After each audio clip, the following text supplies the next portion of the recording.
All right. What's up, YouTube?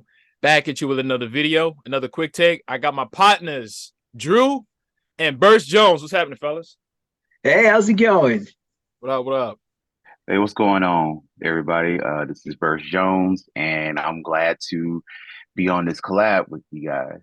Yes, sir. Yes, sir. Appreciate y'all, man.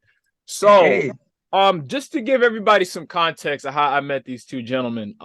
First and foremost, I met my man Burst Jones a couple of years ago. We wanted to do some stuff on the Miles Morales game, and that didn't come to pass. But just throughout seeing him on social media, I see that he's a Power Ranger fan. So coming into this video, I definitely wanted to make sure that I had him on there because I wanted to get multiple perspectives, because growing up, again, I didn't have a lot of friends that were also Power Ranger fans. So this is definitely cool getting a chance to talk to y'all. And then my man Drew, I think you first commented on my Austin St. John rant back in June. yes. But then we really, got a chance to talk when you commented on the vlog about when Jason David Frank passed away. And then we had like a freaking 4 hour long conversation, pretty much, when we got a chance to really chop it up. And it was nice to really find a friend and someone else during that moment. So, appreciate you for that. So for those that don't know, I have a vlog where I talked about Jason David Frank passing, but I really want to get a chance to get y'all to talk about how you reacted and how his passing affected the two of you guys, because I know it affected me in a great deal. But before I talk about mine, I want to hear about y'all experiences. So in no particular order. Randy, you want Uh, to go first? yeah, I'll go first. Yeah, when I first heard about it, I thought it was a rumor or alleged rumor or whatnot, and I was pretty much up all night trying to confirm because I'm part of many Power Ranger Facebook groups and whatever. And the more um, when I woke up, it actually is confirmed that he had actually passed away, and I didn't know it was going to affect me that badly until like later on in the day. Like I was like deep in thought, and like I blocked everything out. And then like strangely, I I actually like threw up. Maybe actually it did affect me more than I thought it was going to. Cause like I actually like felt really bad. I Mhm. threw up. I don't know why I threw up. I was just like thinking about it the whole entire time. And now we have like it's still surreal to me because Yeah. he's now gone, and we probably won't never have another legend like him ever again. And you know, it's good that he left a legacy behind for like Yeah. many future fans to look back on once they get, let's say, like, for my son, he's 3 years old, and then he finds out about Tammie. He Mhm. might that might be his favorite Ranger or whatever. But and if he said, "Dad, what happened to him? Like, what's going on?" and I had to explain to him, or he probably found out on his own that he had passed away. So Yeah. depending on how that goes, like he might, feel some kind of way about it, that and I'm speaking like, like hypothetically, that if that was his favorite Ranger, years later he finds out that he's gone, Yeah. I don't know how that would affect him. So the only thing I Mhm. could do if it did affect him like it did me, the only thing I can do is you know, just be there for him. Yeah. So that's just pretty much it about how I was with that. But Yeah. I was like distraught for a while, and that video that I made about his passing was hard to make. So I feel you. I and feel that. and there was a lot of people on TikTok, like Beach was on TikTok, that felt um felt worse than I did. Basically, like most folks were like, crying, and you try to check up on them or whatever. They say like, "No, I'm not okay," and you know, this is just surreal. And I think that and I'm speaking for my friends, but I think like it's gonna take a while for me to get through this. Yeah. And I was like, I was like, if you need anything, like, I'm here for you. Right. So that's pretty much my take on it. Drew? Okay.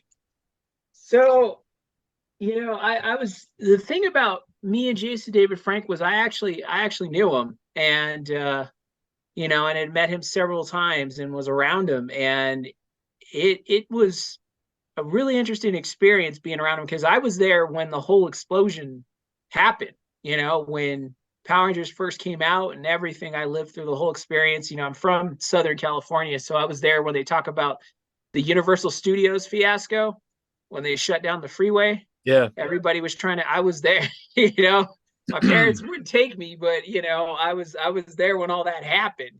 So I lived through the whole experience. So I grew with Jason David Frank, from day one. Mm. And it was really rough for me, especially when you kind of get to be around him and see him and kind of know him a little bit and everything like that. It was extremely difficult. And I'm also a martial artist. So we shared that. That was the last conversation I had with him, was that we were talking about him and George St. Pierre, because I said that he and George St. Pierre are the two of the most superior fighters that I've seen in years. Mm.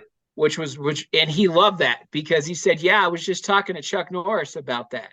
We were talking about George and how superior a fighter George is and how they placed me right next to him because they had very complex styles and they had learned a lot from the traditional ways up until the MMA ways. And it was really cool. So, I had just, I think I sent you the video, Dimitri. And I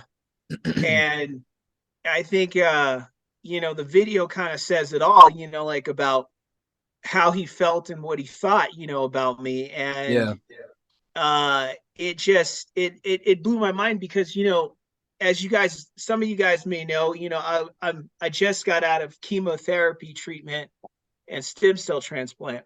So on that Tuesday, I had just started my third round of chemotherapy. And it was some heavy stuff. And he was the main motivator besides my wife, that was second to her, that was really pushing me through this, that was really showing that love and that support. And so when the Tuesday thing happened, the first thing was my wife immediately called me and told me not to look at my phone. And she was on her way. So she came, and then that's when she broke the news to me. And I didn't sleep at all. I was really sick. I was really down about getting through the chemotherapy deal and all the stuff they were having to do to me, because I had to live in that facility for 4.5 weeks. So, and I didn't go back home. So I lived there for 4.5 weeks. So you're talking about 4.5 weeks being with medical people, getting experimented on, eating whatever hospital food they give you. Yeah. And trying to stay positive through it. Now, what I did do was, and it was kind of a jump, but I watched the first appearance of the Green Ranger. I watched the whole Green with Evil series. I was watching that. I just felt like I didn't want to see him because you didn't want to think that he was gone. But I felt like I needed to see him. And I needed to see the legacy, the glory of who he is. And I watched it. It was tough, but I went ahead and watched it. But once I did that, I couldn't talk about him. I didn't talk about him until I talked to you guys. Like I wouldn't really, I said a little bit to my wife about it, of course, but everybody was expecting me to do like this grand video or a Facebook post or anything. I'm going to, but It's hard. it's hard. Yeah, Hard. because it's one thing, especially when you're around the guy, and you just saw him and he just gave you the most encouraging stuff to go forward with something very difficult for you. Because I had him, check this out, guys. I had him there doing that for me, and I had Jason Faunt there. Yeah. I had both of them. So they were both like right across from each other. And you know how tight both of them are. Right. So it's just like, as a matter of fact, later on, if you guys want, I'll bring in I think it's like 8x10 maybe bigger, that they signed for me of both of them in the photo. Okay.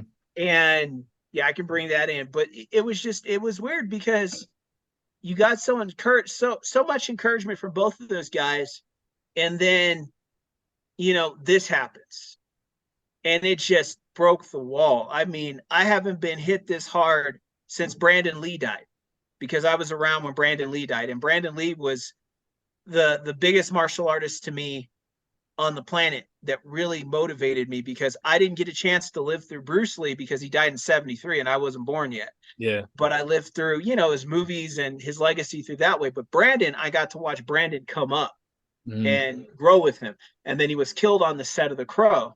Yeah. And he died on my 10th birthday, actually. Wow. He's pronounced dead March 31st. My birthday is March 31st. I had just cut the birthday cake, went upstairs to go get some stuff. And my mom called me downstairs and said something was going on with Bruce Lee's son. And it was the coroner's report they were reading. And I hadn't rekindled a martial artist that I really connected with until Jason David Frank had come along.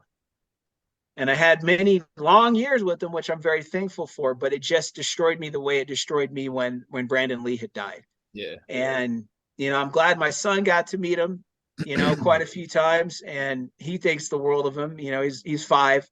He loved it. Even though Faunt is his favorite. Yeah. Jason Faunt's his favorite, so he was extra excited to meet him, but it really put a cold feel on me. And we got to live for him, and definitely take the martial arts for him, and work hard. Even though I can't really train in martial arts right now because my system is all jacked up from the chemo, but there will be a day, probably in May or June, when hopefully where my body will respond better to longer workouts and things, where I'll get back to that and doing my Muay Thai training and kicking my 100-pound bag before you know it. For sure. For the people who I guess may not have seen my vlog that I posted back in November, and I guess I'll kind of just give a quick, refresher about my initial reaction. So I remember going to sleep a bit early that night, and I remember waking up at about 4 or 5 o'clock in the morning, and then there's a boxing YouTuber that I actually watch, and he was the first one that broke the news that he wasn't here. And I was thinking, like, why would he know out of anyone? Like, why would a random boxing YouTuber, report about Jason David Frank's passing before TMZ, before any other, credible news sources? And I remember even like DMing Jason David Frank's Instagram account, even though I knew he wouldn't see it. But I was like, I said, in the 1 in a million chance that you see this, I said, please post something, because we need to know that you're okay. I was like, millions of fans around the world need to know that you're all right. And I remember I couldn't even sleep. And Walter Jones posted it, and then once TMZ posted it, it became real. But it didn't really become real until I called my best friend, and then I remember just breaking down over the phone, because Jason David Frank, and I didn't grow up looking up to a lot of people, but Jason David Frank was somebody that I looked up to at a very young age.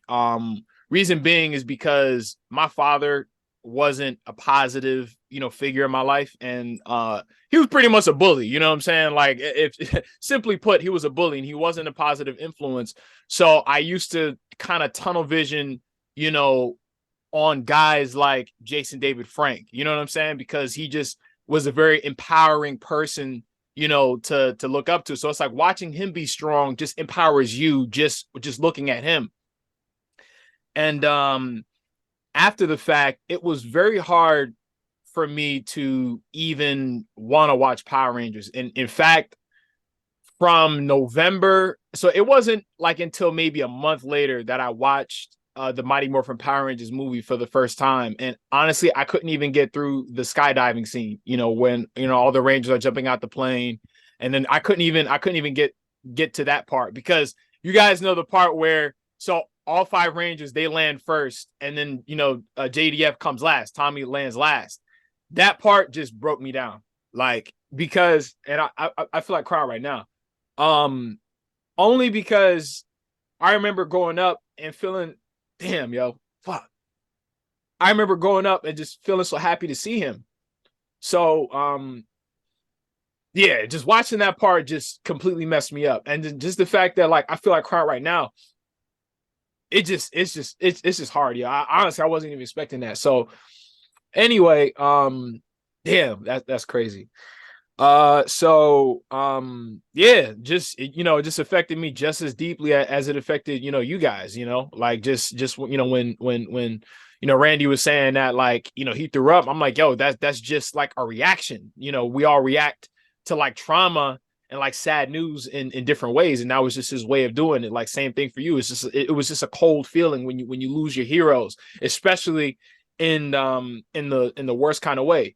And I remember just my biggest thing was I didn't want to, at first, I didn't want to point fingers and I didn't want to be angry, because when you talk about like the 5 stages of grief, it's like you go through different stages, over time. And I just kind of just wanted the space to feel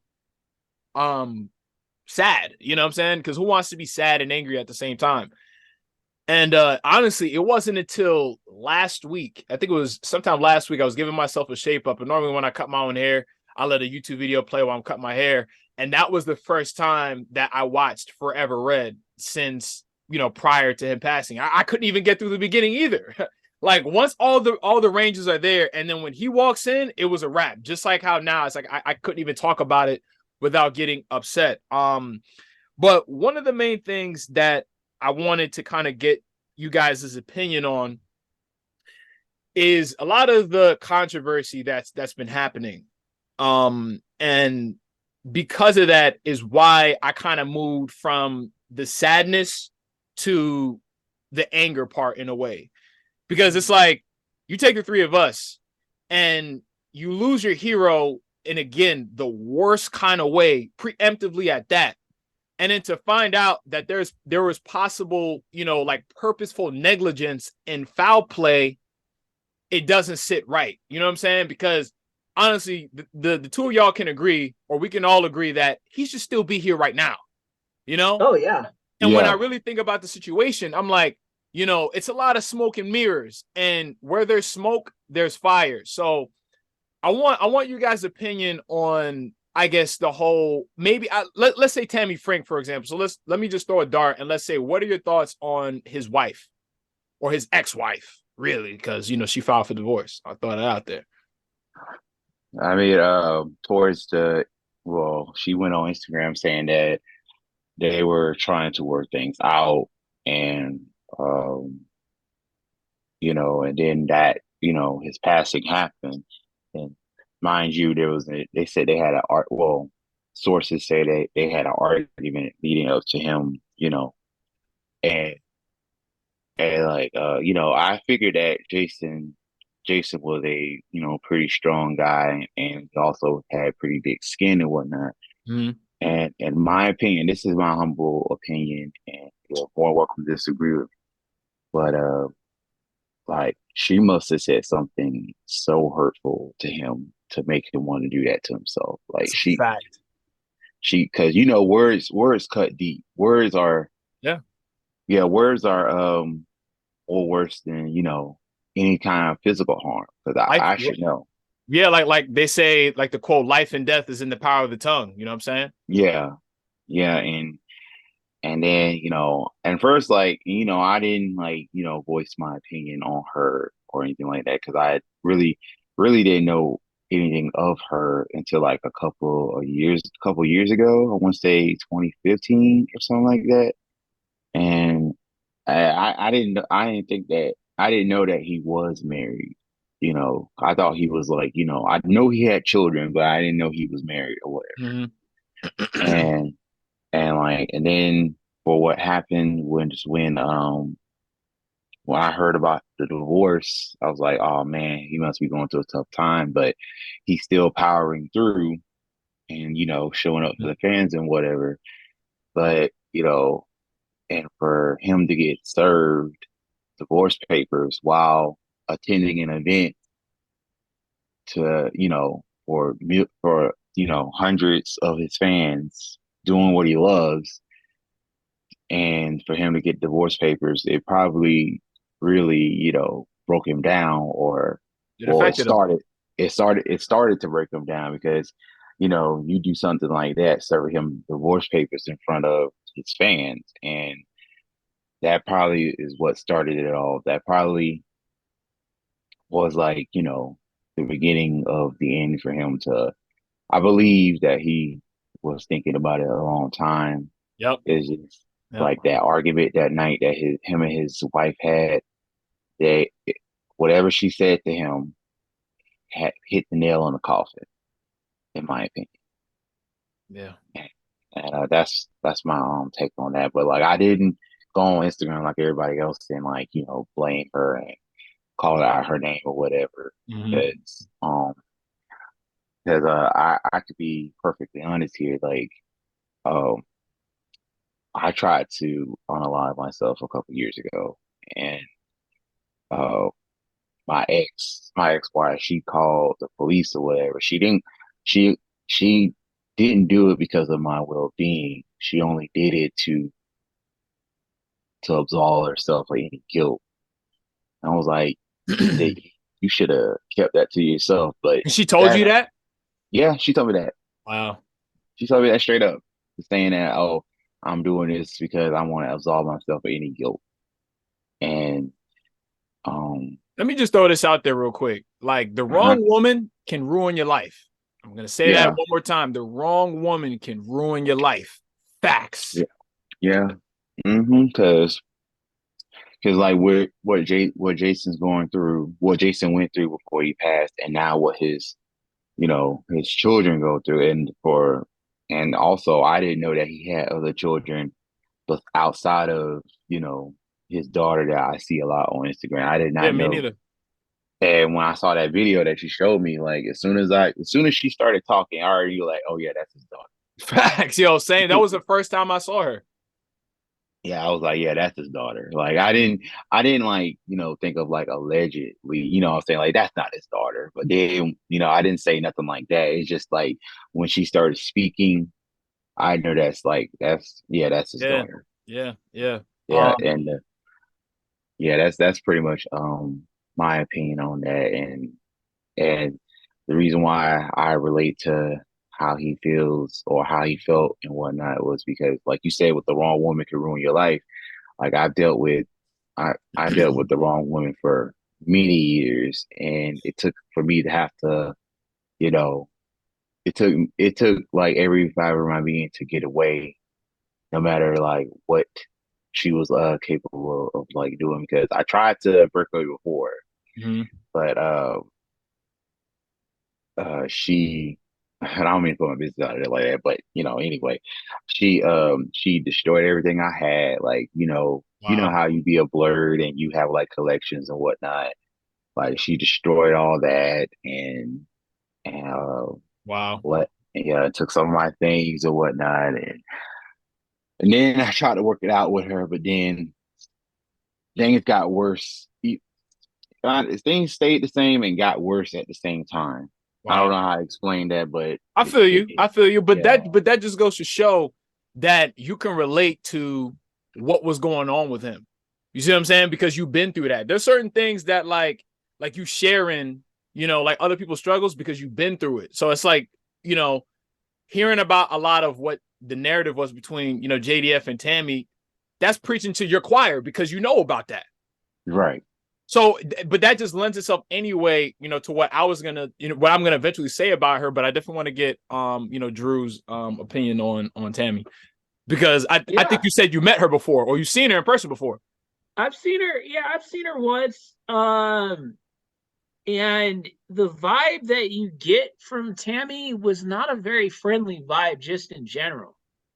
Mm, And I'm not jumping on the bandwagon. Everybody's going, I told you about it. It's like, no, I knew that back then that like there was something off about her because, you had someone that was, you know, invested in doing all sorts of cool things for people. And then you had somebody that really didn't seem like she really wanted to be there, you yeah, know? And so it's like, yeah, she was the one that really probably didn't enjoy the conventions, probably didn't enjoy a lot of things yeah, except the money that it was bringing, right? Because let's get Mm-hmm. down to it. Yeah. She doesn't want to put that divorce decree down because if she does, guess what? She's not going to walk away with everything, right? Come on, guys. Right. Yeah. That's right. Right. So Yeah. she's going, we were working things out and we were having a good time, and I went to get him some snacks and I'm doing all this. And it's like, yeah, but you served him papers at a convention.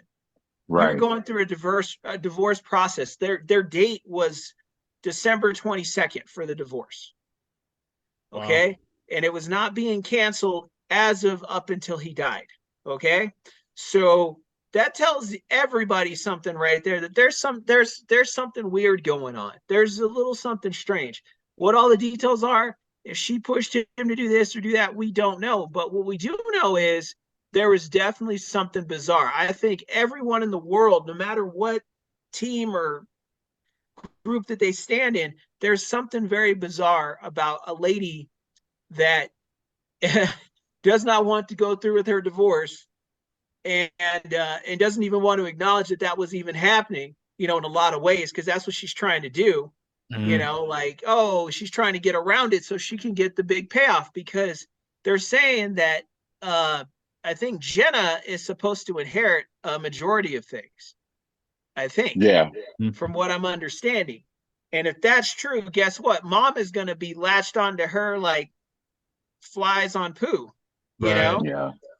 Because she knows that if she's hooked up, she's going to get hooked up, right? And there's something off. And then you hear the other three kids, like, well, really, you hear from Skye. I've seen a couple interviews with Skye, and the brothers I haven't seen interviews with yet. I don't know if we will, but the vibe that you get, no matter if their stories are different or how they were treated was different, that Tammie is no good. Like, that's what they really try to drive home to everybody. Yeah. Is they're not fans of Tammie. And I saw the interview. I think I sent it to you with his assistant. By the way, I watched that whole thing yesterday. Yeah, I saw her, briefly met her at the last time I saw JDF. She seems like a nice lady. She didn't go to a lot of conventions, right? But she was there that time. And so I was like, oh, hey, I was getting the picture. She actually gave me the picture. I'll show you guys later. She handed it to me. So, and she was, very cool. And the thing about it was, if you notice in the interview, she says pretty much the same thing in so many ways about Tammie. Yep. Because she might not come out and say, no, I don't like Tammie or whatever.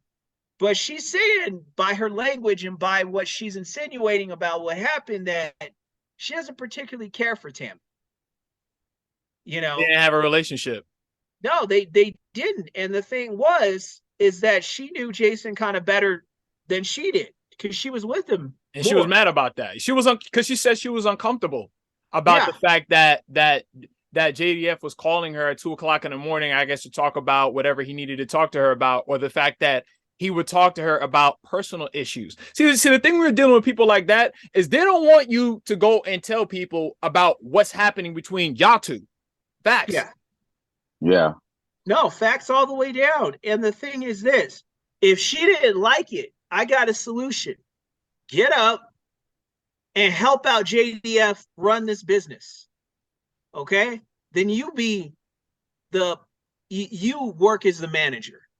Then you manage this stuff. Then you help him out. But see, she didn't want to do that. So he had to bring somebody in that was going to give him help. Yeah. That's what it was. So it's like, all right, well, you go travel with him all over the place, and you go do this and you go do that. Oh, you don't like that? Well, we got to get this thing going. So I need somebody to help me do it. And if you won't do it, I got to have somebody that I can get a hand to do this stuff. That's what it got down to it. So it's just messed up when it comes to Tammie, because there's something very off. I don't know if we'll ever find out. Right. If we will one day, what really happened, what really went on. But you better believe, do I think that she killed him? Not physically, but like you guys had put it best earlier, I think she definitely said something. Yeah. I think she. His assistant said that. She said that. And if she said that, come on now. Like, this is fact. Yeah. Because she said that, Skye said that. Yeah. Yeah. She said she said I mean, because something that's to him. that's the obvious like conclusion that any normal person would come to, especially when you're talking about such a strong guy like Jason David Frank. And I'm just gonna read her Instagram post, and Please do. Yeah. this is what made me angry. So this is what kind of moved me from sadness over to anger for the first time. So I'm gonna read it. So she says, "The loss of my soulmate, Jason. I can't go on without you. You are my world. Yes, we had our struggles like any other marriage, but months ago, we both agreed it was worth saving. Deep conversations, vulnerability, forgiveness on both our parts. I am deeply lost, hurt, and utterly destroyed. I lost my one and only true love. I am forever your quote unquote firecracker baby till we're together again." Now, here's my thing, right? See, I read this, I think maybe like a month ago, maybe a month and a half ago, a while ago. And I was like, yo, if that was the case, then why is he not here? If that was the case, then why is he not here? If this is all true, then why was y'all fighting? Why is there news reports that y'all was fighting at the damn hotel room? And then that staff had to break it up. If this is the case, now, again, I've had ideation, before, what I'm saying, where again, I felt like, February 2017, I wasn't going to make it. You see what I'm saying? But yeah, and I can't speak for everybody else, but I can only speak for myself. There's no way I'm going to say, wow, I have all this love, abundant love in my personal life. My wife loves me. My kids love me. My fans love me. And I'm just going to just not be here anymore. Like, that doesn't make sense, because the closest person to a man will be his wife of 20 plus years.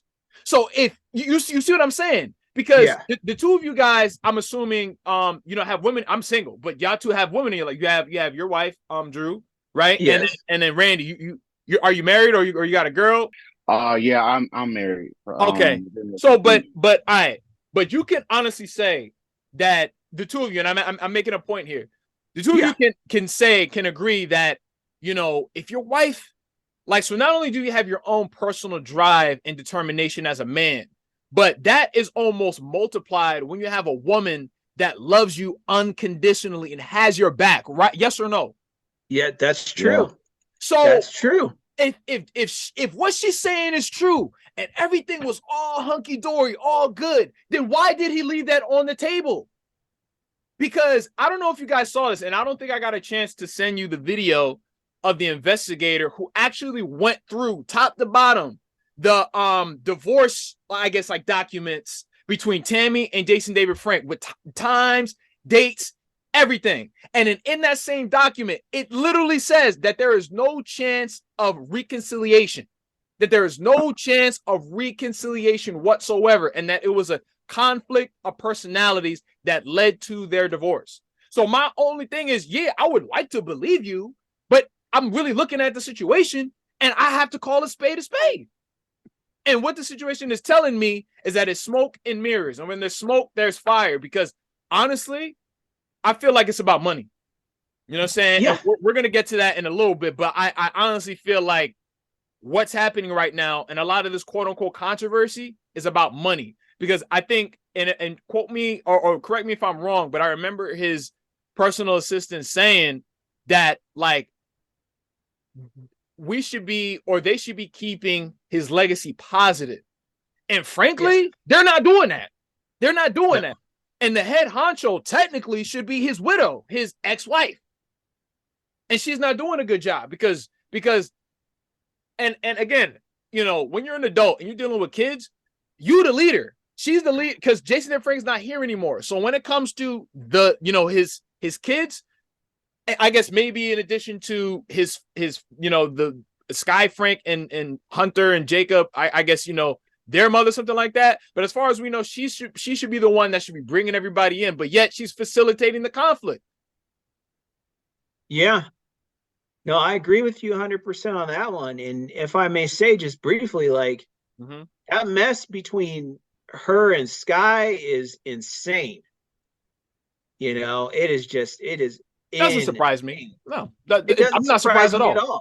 No, it doesn't surprise me, because I've never, like I told you guys earlier, I've never seen Tammie as pleasant. So, it's just an insane fight, because here's the thing. in summary, look at the situation. Skye is or was a child, right? Mm-hmm. And she was an adult. And you're gonna like not treat a child well. I don't care if that's your stepkid or whatever. You treat children good. You know what I mean? Like Right. you don't treat them like whatever. You know, you don't try to upstage them, one hand them, and you don't keep a man away from his children, because I'm willing to bet you $1,000,000 between the first wife and Tammie, that's what happened. And that's why the three kids didn't know him. They knew him, but they didn't know him as great or were around him as much, Mm-hmm. because both of those ladies, they separated, messed that all up. Yeah. That's what happened. You Yeah. know, and he was trying to be in their lives and he was trying to do things, but there was all this backlash, you Yeah. know, Yeah, yeah. because Tammie you wouldn't had, let yeah, them, because I could relate to that too, because my ex, like, she sort of did the same thing. Like, she did everything else for her family, like give them money, drive them all over town and whatnot. But she gave me the side, and this is a true story. And I swear to God, I'm not making this up. She'll do everything else for her family, but as soon as like I try to do something for my sister, she'll give me the side eye for buying her an iTunes card for her birthday. Wow. Yeah, Wow. yeah, or or if I wanted to give my brother some money for his birthday or something like that, or just because, or if he asked for it, she'd be like, "Why?" She'll give me like a whole. It'll be like 21 questions, but when she's like giving her, well, eventually she stopped telling me that she'll give the money. Like, I would see it like on her bank statements or whatnot, withdrawal, cash sent to this person, cash sent to that person. But you give me a side eye for trying to buy my sister a iTunes card for her birthday. Someone wasn't right like that. But then, you try to confront her about it, then she want to do the crocodile tears, saying that I don't care about her and whatnot. Emotional abuse. Yeah, It's and called then spade a it's like, spade. That's what it is. yeah, and then like you know, when it was finally time to go, it was time to go. One day I just left and never came back. Like, just never came back. I gave her the car. I gave her everything, but I gave her everything that I didn't want. I started back taking the bus to work and whatever. But um, pretty much after that, everything was fine until everything was fine with the breakup until she found out I was with someone else, and she was trying to give me a full story, crocodile tears as usual, and uh, and then she did a 180, and everything was fine until, um, well, she was my girlfriend at the time, my future wife. She became she became pregnant with my son, and then when he was born, and pictures go all over Facebook. You get a picture of your mom. She posted your brother or whatever. Doggone, and I go to sleep. I wake up.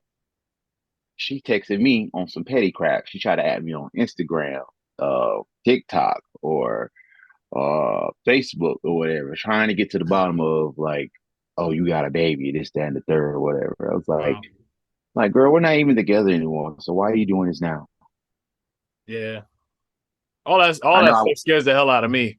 Yeah, I went down the rabbit hole on that, but like Mhm. like I said, I really do relate to what Skye was saying when when he would like go see them, but he said, "Don't tell Tammie."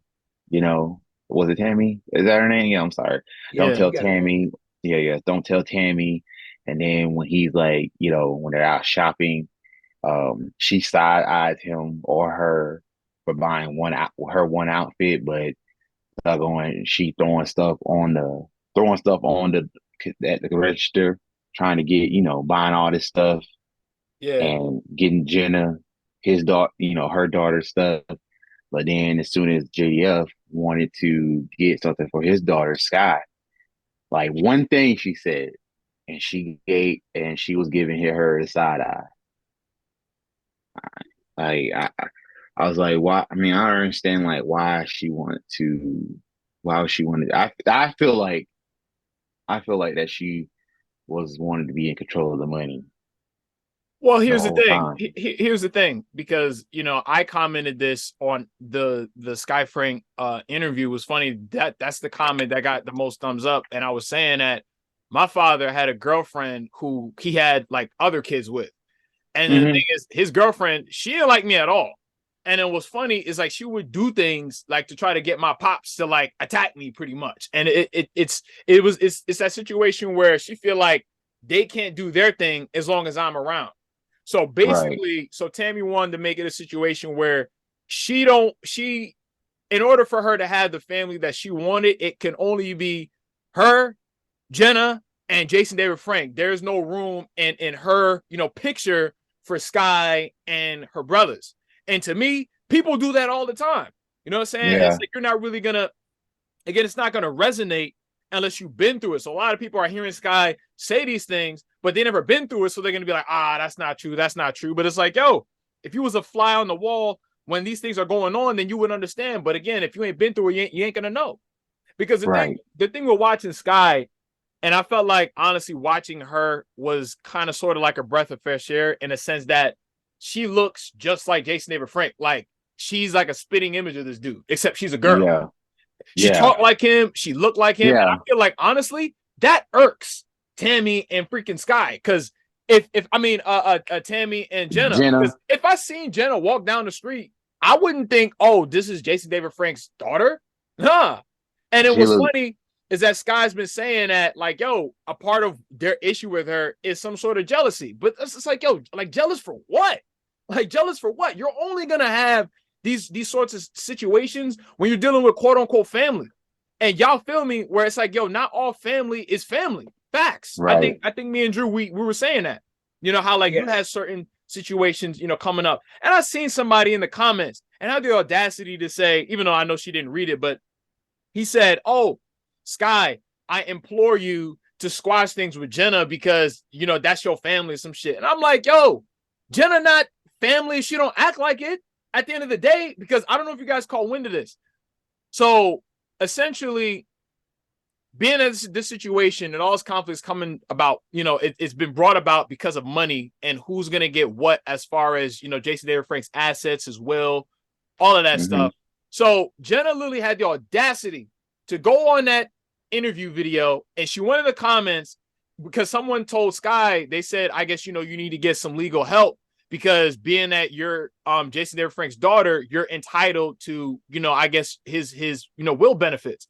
And then Shorty said, oh, I'm the trustee on the will, so she can't do nothing. And she put laughing emojis. I don't know if you guys seen that, but I was like, see, once you kick the bush, the snakes come out. Facts. Yeah, Because the thing is, if they was real, they wouldn't feel the need to have to really dispute anything. Right or wrong. Like if I know within myself that like I'm doing the right thing, or like, you know what I'm saying? Like there's nothing, criminal or sinister or evil about me, then why would I really feel the need to say anything to anybody about anything if I know, again, within myself that it's all good? is Skye the oldest? She the Yeah. oldest child? Yeah. Okay, Yep. okay, okay. First daughter. Okay. Oh, you go ahead. I'm sorry. I just had to ask that real quick. Oh, no. Oh, yeah, Drew. You know, the thing about it is there is a serious jealousy issue that she has, not just with Skye, but with the two boys as well. That whole Frank side of the family over there does not like this side of the Frank side family over here. And they definitely are not making them feel welcome. And Jenna's just a kid. So I think she should kind of step out of it because she doesn't really know what's going on. She's really Nah. going on like what her mom is saying, and instead of, I'm willing to bet you money that she hasn't dug into things herself. Mm-hmm. Just to say, Mm-mm. if it makes one parent or both parents look bad, I need to find out what happened. I'm willing to bet you she has not tried to do that. She's just siding with her mom. She's not thinking about what her sister has to say, what her brother has to say, what they went through. And then there's the whole mess about the brothers not being welcomed at the The funeral. funeral. You know, and yeah, and that's totally wrong.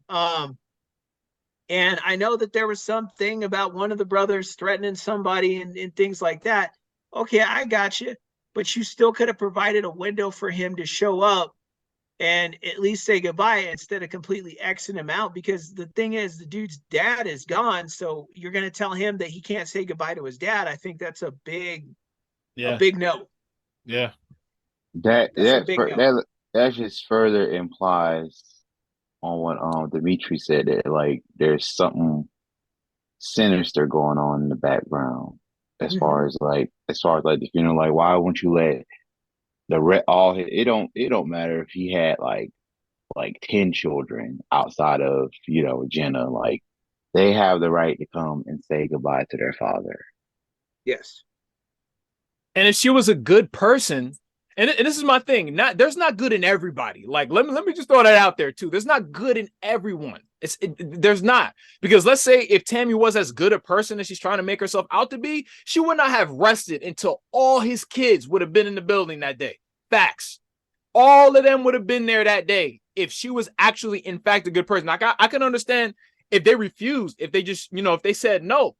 But every single one of his children should have had the opportunity to be there. I feel like his two sons, I didn't even know. And what's funny is because Skye said that, you know, they would feel bad at the fact that like the average person don't even know that he's got an oldest daughter and two sons. And that makes him feel bad. Like, real shit. I didn't even know that he had an oldest daughter. I thought Jenna was his only daughter, because again, when you look at his Instagram, she's the only one you see on there. Yeah. You know, and I understand that, like, you know, not everybody's, you know, relationship with their parents, you know, saying is perfect. And it's like you said earlier, Randy, like how he was trying, you know, like the fact that if the situation wasn't the best, it really wasn't on him. It was on, again, Tammie and I guess his first girlfriend and or wife.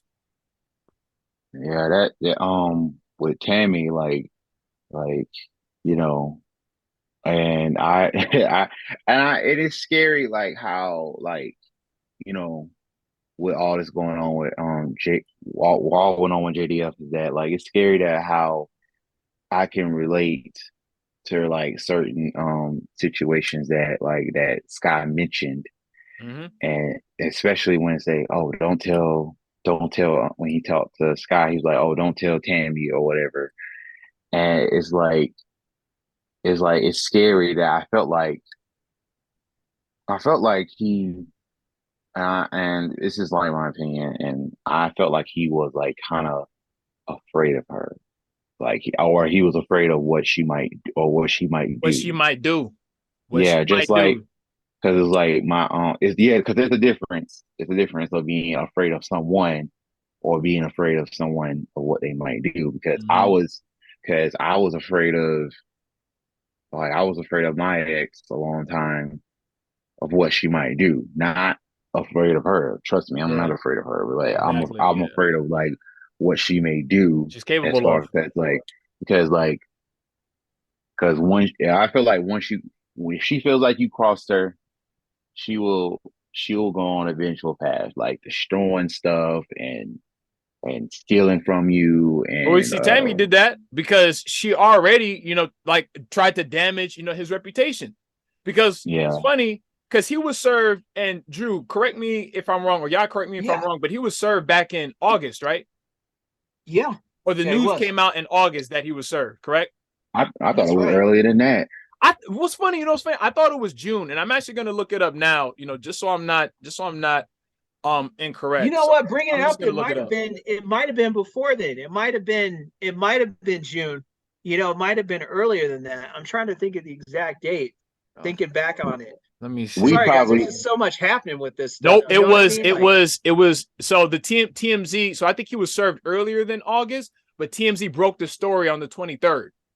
Yeah, that's what I was about to say. Like, it depends on public. It depends on when it became public knowledge. And then see, but look, and see, if she was a good person, you would think she would at least delete it. So because she posted on her Instagram on the 16th. So not long before TMZ broke that story, talking about hashtag new beginnings, hashtag head held high. And this is God is saying to you today, look up, your help is in me, not in men. I am doing a new thing in your life and this and that. Stop crying over the loss and disappointment.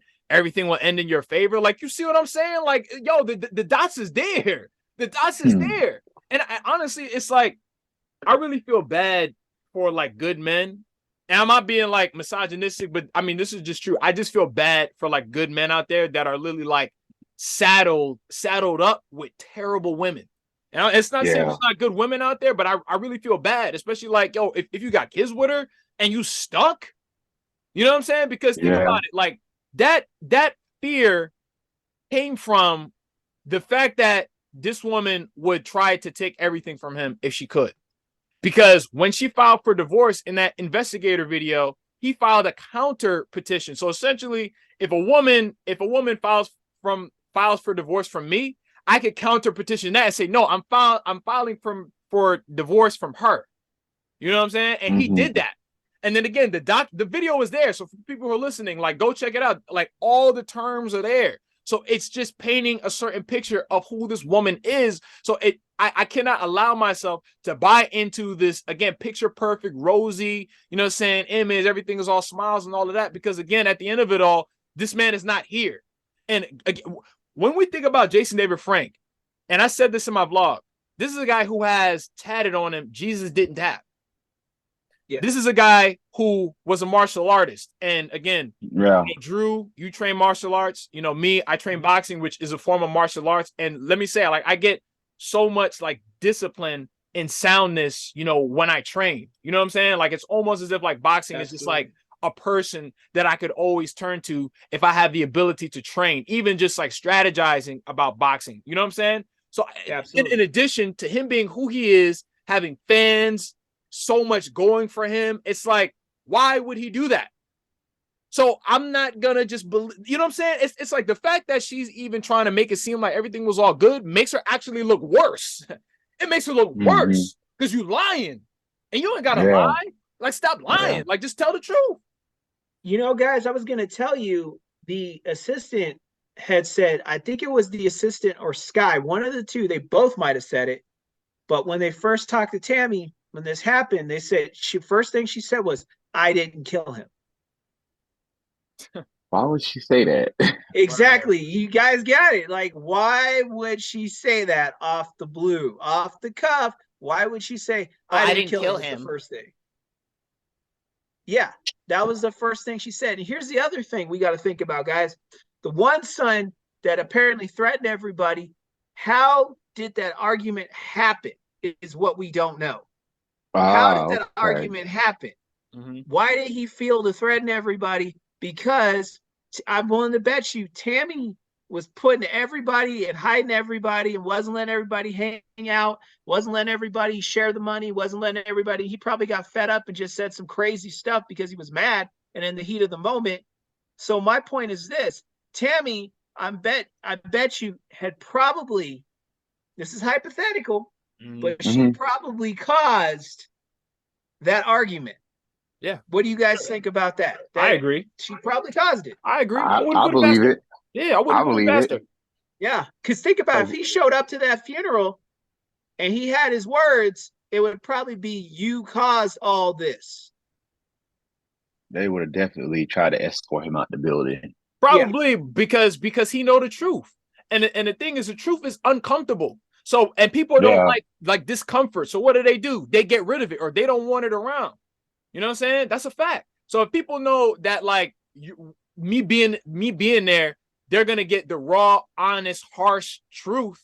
When this person, the mastermind, the puppeteer, is literally like just trying to create this fantasy world, me being there is gonna offset that whole entire thing. So of course she's gonna try to start with me in order to make it so that way I just never show up, period. Because we hear about that all the time. It's like how a girl, you know, she'll just start an argument with you on purpose just to make sure that, like, you know what I'm saying? Just to manipulate a certain situation, to manipulate a certain outcome. And again, like, yo, trust me, like, I wanted to, going into this whole thing since he passed, I wanted to maintain my position as a fan, because, you know, I never met, I never had the privilege of meeting Jason David Frank, you know, personally. So it's like, I can't say that I personally, you know, know him, but at the same time, it's like, I couldn't be a fan and then like see that all of this is happening and then not even talk about it. Oh, I met him too back in Dragon Con of Must be nice. 2013. yeah, 2013, I believe. He gave me a free autograph, and I asked him a question at I forgot what the question was, but I asked a question at one of his panels. Mm-hmm. So it was good to meet him. And I also met like a lot of other Rangers. Also, I met Walter Jones. I met Karen Ashley. That's dope. David Yost. But the originals, the OGs. Yeah, and I even met the Samurai Rangers too. What and those are like the newest ones, right? Yeah. Well, let me say, all right, let me say something to kind of sort of lighten the mood just a little bit. Before we move on to something else. My only issue with Power Rangers these days, because the last season, outside of again crossover episodes that Jason David Frank or maybe, you know, older Rangers might have made appearances on, the last season of Power Rangers that I watched was Jungle Fury. My problem with these new Power Rangers now, and I think I told you this over the phone, you know, the times that we talk, they look like Gap models. They look like models. Like, they don't look like real people. If you get what I'm saying, they look like like you'll see them on like a Colgate commercial or some shit like that. Versus again, like Jungle Fury and prior, these look like regular people. And I would say Operation Overdrive and onward, I don't know. Like, they just, I just see them and then they just don't connect at all. Yeah, it's different. And none of them are, from what I understand, none of them are martial artists anymore. Yeah, what I'm understanding is they're not really martial artists, so they don't carry that discipline, that way, that attitude, that, you know, that drive. They don't have that. So that to me defeats the purpose of the Power Rangers, because one of their main tools is martial arts. So if you don't have that, then what's the point? Yeah, I know. My bad, Randy. I was just gonna say, not to say that meeting them was bad, but it just gave me that thought to bring that up too. I know that the newer ones from Dino Fury, I know like they have some martial arts or karate in their background. I know the Blue Ranger, I forgot his actual name, but the Blue Ranger, that his name's Ollie. And I know he does like a lot of fitness and a lot of martial arts. And I know Russell Curry, that plays the Red Ranger, or now the Zenith Ranger. I know he doesn't do martial arts like that. I know because he has like other acting jobs outside before Power Rangers, and I don't think like anybody else on the Dino Fury team, I don't think like they had like an acting job before Power Rangers. Yeah. See, I just Googled Power Rangers Samurai cast, and they look like a High School Musical reboot. They look like a MTV Real World, you know, dating show cast or something like that. They don't look like, just looking at them, like this pose, like a photo shoot that they did, they don't look like Power Rangers to me. I'm sorry, because if I Google, let's say Dino Thunder, like, they just have that vibe. You know, they look like regular people. These guys, they just look like, hey, where's the casting call? You know what I'm saying? Like, no, I'm sorry. Yeah, funny thing about Samurai is that they had to, when they canceled the show for the second, I think like the first time, when they was bringing it back in 2011 or 2012, they had to hurry up. They had to hurry up and put the show together. Like, they didn't get, like, the only way they can put it together so fast is cut corners, is do shot for shot remake of the Sentai plot. Okay. So that's probably, what's resonating with you, but you probably, like, can't put it in words. But yeah, also with Megaforce, they look like models too. And I know the Megaforce Blue Ranger, he lives in Atlanta. Oh, okay. Or Marietta, something like that. But Then Dino Charge was a breath of fresh air since Mega Force, and they had some, acting background, and they also, did most of their own stunts. Then Ninja Eh, Steel, yeah, then Ninja Steel, they I eh. believe they I I, believe I they will I will have say the Pink Ranger on Dino Charge, she's actually cute. I think I used to like a bunch of her stuff. I forgot about her. I used to like a bunch of her stuff on Instagram before, so she's she cute. But all she was the rest, yeah, the she rest of them she guys, was she was on she's on that show that All American Homecoming spinoff, I believe, on the CW. well, I'm not surprised because she fine as hell. She looked good. Yeah, she looked good. She you know what I'm saying? Like if they did a Mighty Morphin remake or something like that, you could get Music Green Ranger in there. She could be Kimberly. So bring her back. Bring her back. Yeah. You know what I'm You love saying? her, don't Yeah, because Dino, that could happen because Dino Charge is an alternate reality Oh, okay. outside of the main continuity. Oh, So okay. So if this gets enough views and then you just happen to be a producer listening to this or something like that, yes, I am an actor. I am SAG-AFTRA, and I'm making the suggestion to bring the actress. I don't know her name, but get her, bring her in. I'm the black, Camille I'm the black Camille Tommy Hyde, Oliver, huh? Camille Hyde, Oh, Camille Hyde. Yeah, so get Camille yeah, Hyde. And then, in the Ranger verse, what I'm saying, in a separate reality, there is a black Tommy Oliver, you know what I'm saying? And then we have Camille Hyde as again the Kimberly Hart, and then we could just do our thing, you know what I'm saying? So, just throwing that out there. Just throwing that out there. Oh my goodness, man. So on a much lighter note, I wanted to know what you guys thought about the 30th anniversary special, which is the Oh, reunion of most of the original Mighty Morphin cast. So what y'all think about that? So with that, um, you notice that in the trailer, you got not just the OG first iteration, the first season of Mighty Morphin. You got like all across the board of the first three, the all three seasons of Mighty Morphin. Because you got Rocky from you got Rocky in season two. Then you have Aisha, Kat, and Adam, and that's a pretty neat thing. Even though they never shared screen time together, I know because Zach he had left the series back in season two, Yeah. but now he's able to work with the guys who were part of season two, like the rest of season two and all of season three, and Yeah. and Oh, then well, here's the thing. See, Walter should have been back.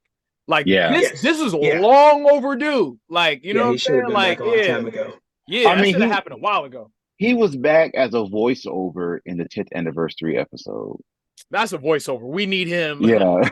in real time.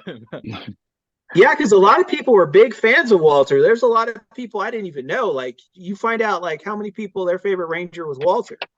You Yeah. know, like a lot of people really were drawn to Walter. So it was like, yeah, they should have had him back a lot sooner. I know a lot of people are big on Austin. They've had him back a couple Yeah. times. You Yeah. know, and stuff like that. Speaking of that, where Oh. where is Austin? I thought if Walter was in this, he'd be in it too. Oh yeah, He I mean, especially if allegedly, Jason David Frank is not in there. So I figured that would have just been, his main Yeah, reasoning target for for him to doing do it it. because he wasn't gonna be there. because he got I don't know if y'all heard it. He still got that legal trouble with He the still got that TV. legal. Oh Yeah. yeah, right. Yeah. So they probably like don't leave the country or I, something like that. I wonder what all you Austin St. John fanboys, what I'm saying, would think about that because let me tell you something. I did a rant on Randy a while ago, basically just addressing the whole Austin St. John, Jason David Frank beef. And let me tell you something. Since Jason David Frank's passing, all of these Austin St. John fans have come back, leaving me 8-paragraph think pieces on why Jason David Frank is not a good person and why Austin St. John was always better. Like it's ridiculous. All right, Austin St. John has aged harder than the rest of the original cast. He really, really has because Walter looks fantastic. David Yost looks pretty good. Amy Jo looks great. JDF looked fantastic. If Twee was still alive, she looked really good.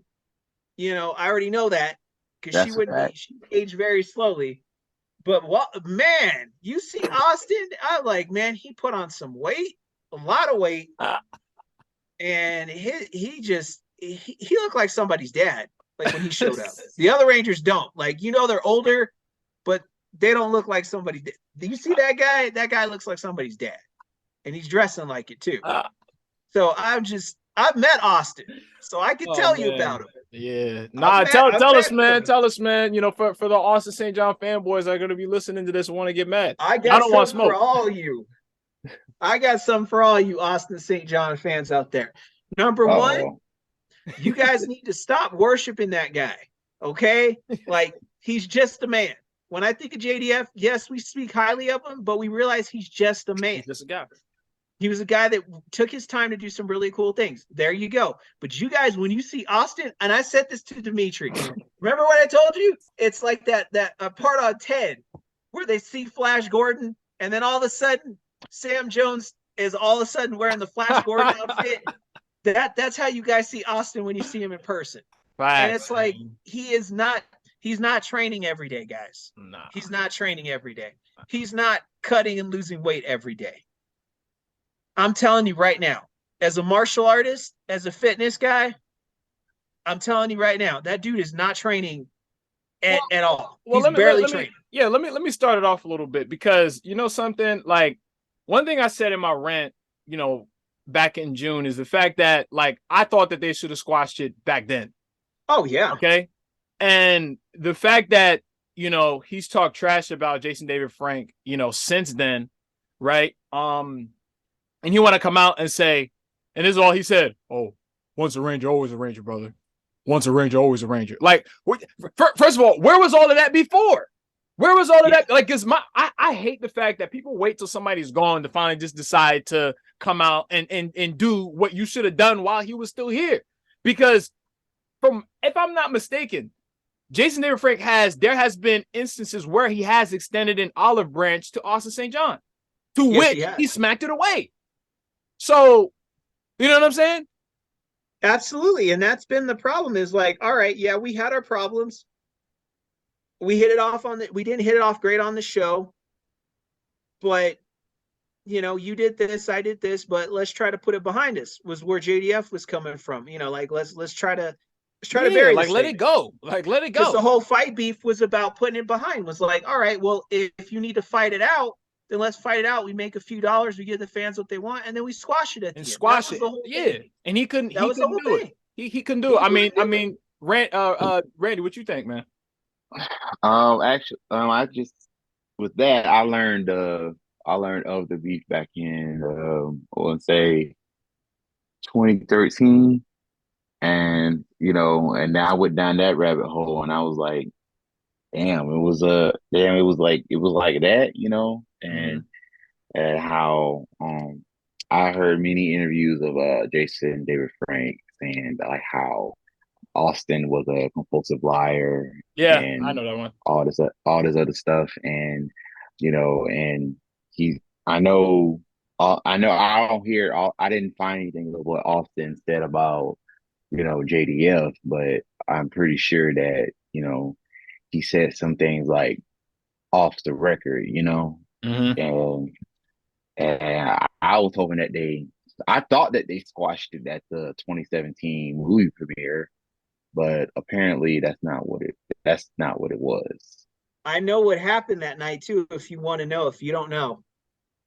Okay, sure. Yeah, I'm gonna tell you what happened. So what happened was, Jason David Frank goes over to him. He's like, Austin, I've been trying to get a hold of you to talk to you about all this stuff and, put it behind us and, see what we could do. And he was like, and Austin told him, he said, I will never forgive you. I will never bridge that gap with you. I'm not interested in that. And I'll never do it, is what he told him. See? So when you see them talking in the background photos, that's that conversation. If you watch photos, if you see those photos of that event, you'll see one where Jason David Frank has his hands out like this and his head down, and he's talking to Austin, and Austin's like leaning, like, that's what that conversation's about. And he got on shades. It makes sense. Yeah, he's walking around, wearing the shades and a trench coat because he's gained so much weight, he's trying to hide it. We all know that's why he wears a trench coat. Don't lie. Everybody else is chiseled out. except for you. Amy Jo's got the tight dress on. Walter's got the tight tux. You know, Jason David Frank's got his tight suit on. Same with David Yost. And then you got him with the trench coat. With the trench coat and the sunglasses. Yeah, just a weirdo. It's a weirdo, man. Yeah, it's odd. When I met him as a kid, he was rude to me. I told Dimitri the story. Yeah. I met him. Yeah, I met him when he first left the show. When he first left the show, what was that, 95, right before the movie had come out, they left the show.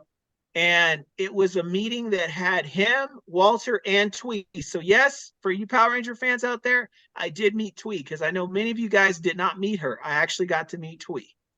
And Twee was great. Walter was great. Austin, not. I went over on a microphone. I was like 12 years old at the time. And I went over and I just asked him, like, oh, so like, do you guys like still like hang out? Are you guys still friends? You know, or, you know, I asked him something like that. And then like Austin was like, you know, I just have these parties and occasionally we get together. He just didn't want to answer the questions. And like, I remember he was talking and Walter actually kind of had to lean into the microphone and be like, yeah, we hang out, we do this. And, you know, we're having a good time, you know, like, and he was like, when you get older, you're like, oh, he's working crowd control, you know, because, you know, Austin and like he did a backflip off the stage, which he totally didn't want to do. Twee and Walter were there, like, we're gonna, you know, we're gonna spot him and make sure it's all good. And don't worry, kids. And he's just like, yeah, let me go ahead and do this. You know, he was not excited to be there. And maybe he had some personal things going on. But here's the thing. This was not a convention. This is a room full of, the oldest kid was probably 13. The youngest kid was probably 6 months. Wow. Wow. Okay. So that's where you want to bring your bad feeling, is in a room full of super young kids, nothing but kids and their parents that have come all the way out, spent all kinds of money to come visit with you guys and all that stuff like that, because you guys left the show, didn't get paid anything that great. So you're going to get a serious payday off of this. And the least you could do is just be decent. He couldn't even do it. So I was pushed away by him a long time ago, you know, because that showed me right there in the heyday when he claims he's this and Facts. oh yeah, and I'm just great and all that stuff. I was like, yeah, right. I was like, you never showed me anything. And you know, the funny thing about that is you know, with the rudeness with certain Ranger actors is that like some people, like they say, oh, they're going on the Facebook groups, they'll be like, oh, I got a question for you, Drew, and after this, what was that? Okay, the Facebook groups, they'll say, oh, this person was rude or whatnot, but nobody don't want to mention who.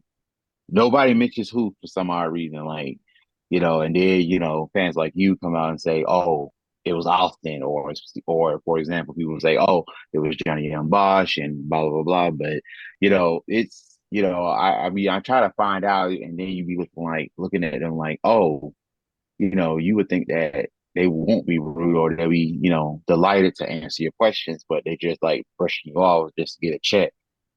But, yeah, the question I wanted to ask you, Drew, was that with Walter, Austin, and Chewie, there was this show that never got made, and it was called Cybersquad. Do you remember that? Yeah, there were two, because there was Superhuman Cybersquad, that was on Channel 5 with what's his name's brother, Joey Lawrence's brother, where he played a character named Servo, where it was like a kind of almost an Ultraman looking suit. He would cut through the internet and he would fight monsters, and it would come on Channel 5 around the time of Power Rangers.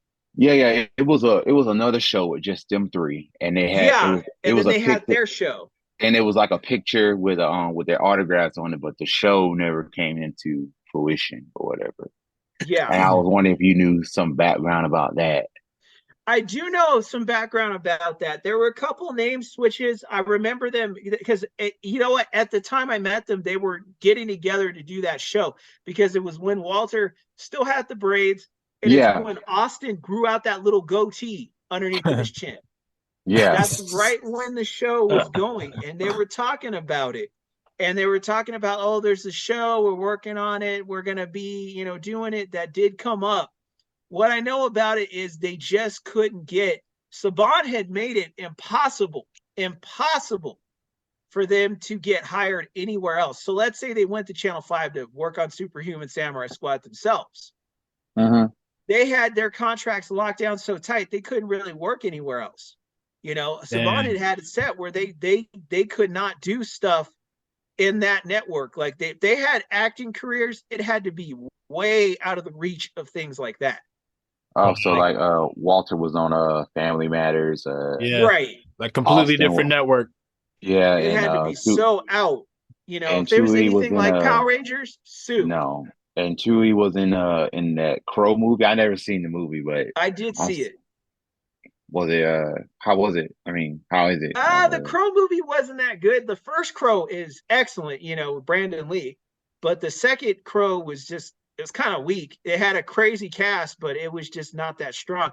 But she was kind of like almost like a sidekick, like a side character in the movie.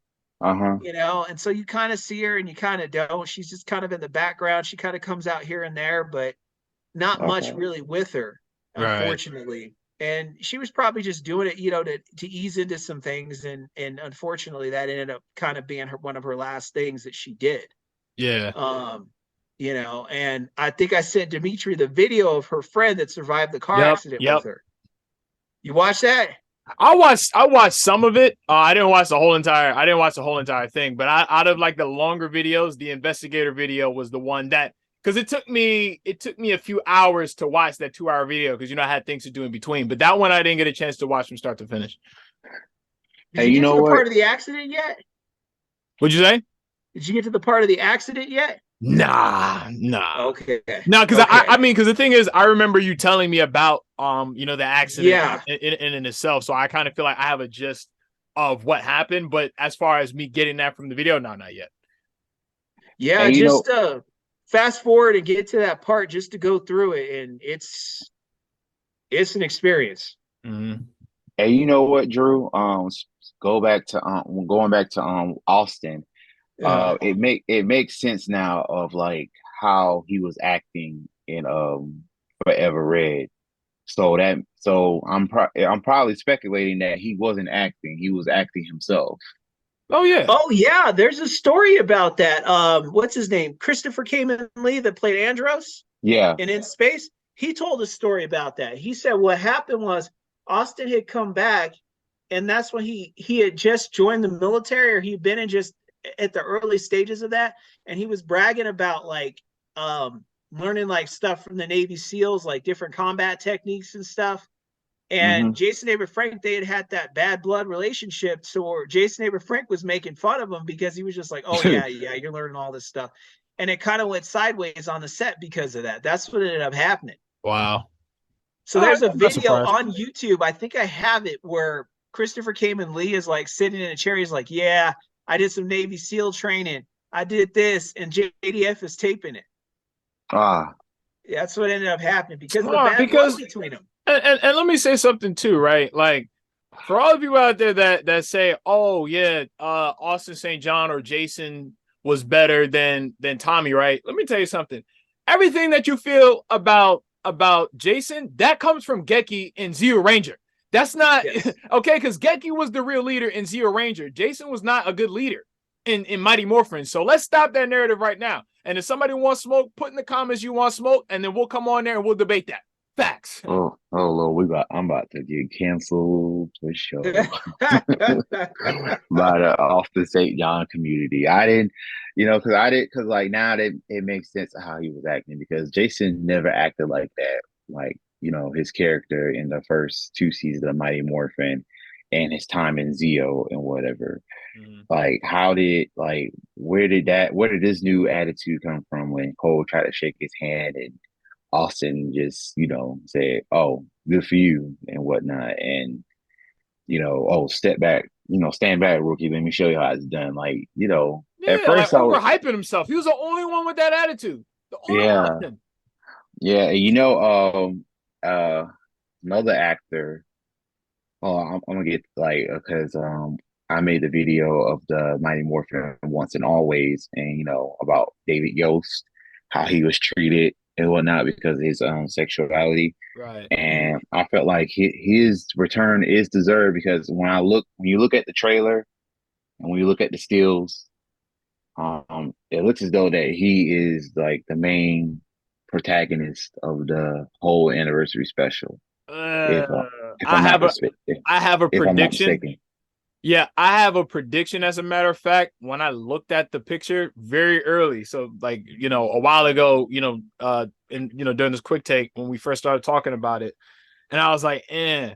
Now here's the thing. Now we or it's I've heard that Jason David Frank turned down the opportunity to do the reunion. Am I correct or not? you're correct. Yeah, you're Okay. correct. Now I'm Yep. looking at this picture. Okay. I see 6 Rangers. So I'm looking from left to right. I see Adam, I see Zach, I see Billy, Rocky, Aisha, and Catherine. When I looked at the behind the scenes video yesterday, I saw that they had the Green Ranger there. Now I'm gonna be very upset. And I like Johnny Young Bosch, everything like that. But I'm gonna be very upset if they literally gave this dude the freaking Green Ranger power coin to make him the Green Ranger. Because unless it's a surprise and Jason David Frank was in there and just didn't want to tell anybody, because they're not gonna get no damn Billy to get in no Green Ranger costume. Now, if you remember, it was Rocky really wasn't like the leader. Oh, well, all right. So let me say Zia, for instance, or Turbo. Adam was kind of like the second in command, right or wrong. Yes. Like I've gotten that. Yeah, vibe. he Like, was. he was like the second in command after Tammie and Zio and Turbo, even though he wasn't the Red Ranger in Mighty Morphin. I could honestly see them doing that with freaking the Green Ranger, and I'm going to be pissed off. I'm calling it right now. I'm going to be very pissed off if they do that.